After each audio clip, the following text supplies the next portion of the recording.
Hello viewers. Today I have a run-of-the-mill current Lasko box fan. You may say, why are you doing this video?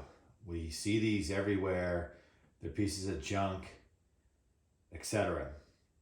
Well, this isn't exactly my fan. Well, it was not my fan, and then I got my hands on it and I just thought, oh wow, this thing was run out of the box, never serviced.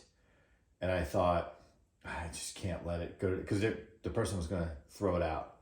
So I thought, as much as these are essentially designed to be that, we all know with a little TLC that we can bring them back to life. And yep, if we don't want to use one of our vintage fans, that's the thing. I love my vintage fans, but there's certain rooms that I will just turn a fan on and it'll seem like it'll be a week before I turn it off. And I just don't like putting a vintage fan through that kind of abuse, especially if there's a lot of sun, a lot of moisture in the air, in the humidity, or there is, if it rains, right?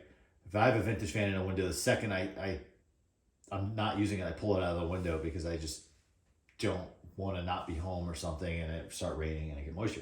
Anyway, long story short, that's really where I think these come in. Or if you're working in a garage, you can put it in the garage, basement, etc. So that's probably what I'll do with this. And I bet when I clean this up and service it, it'll probably be like brand new. This is actually, believe it or not, the only one like this that I have in my collection, because I don't think they are worth collecting so much. Other than a Cool Colors, I will do a video on my Cool Colors fan at some point.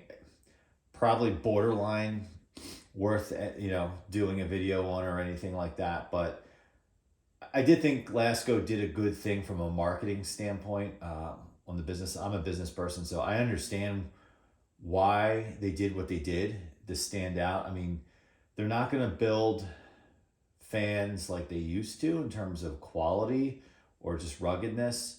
So why not just do some marketing gimmick, make a blue one, a purple one.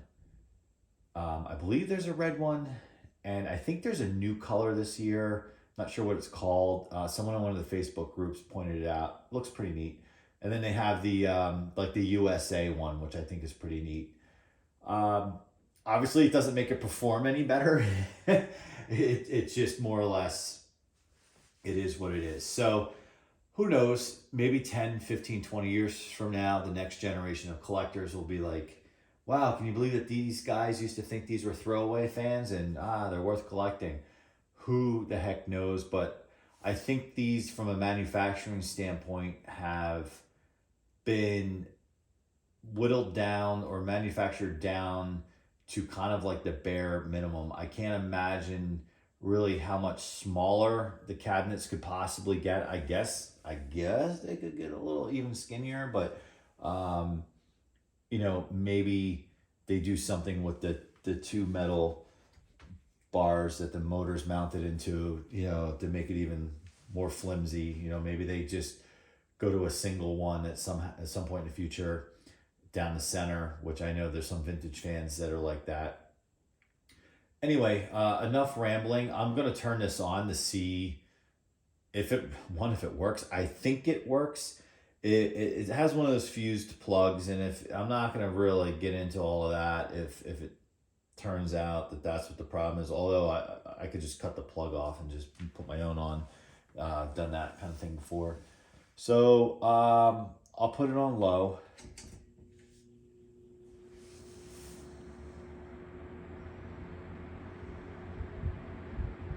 Hey, it seems okay. I've worked on one of these. I've worked on the Cool Colors one before. I pulled it apart. My Cool Colors has low use. I used it in a bedroom in one location for a while, and then after 2 seasons, I decided to clean it or service it, and then I opened up the motor just for fun.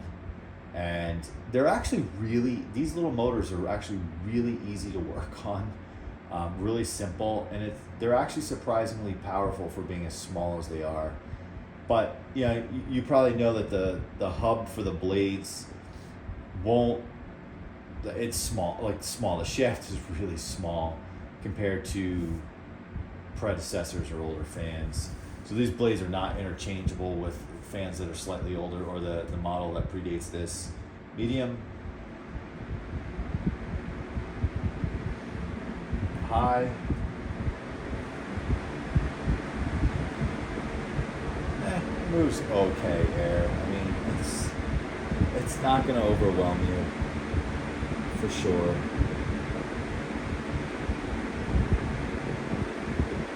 And let's just check the spin down.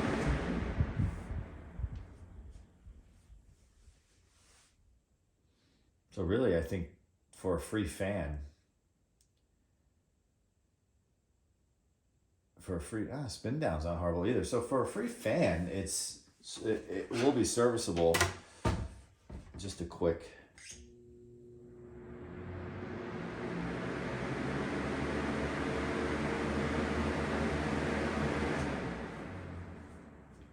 What I hate about what they've done with these is they made the cabinets so narrow. They're difficult to stick in the window. You kind of have to wedge them in there or like angle them so you get some surface space on the cabinet to get the window down on it.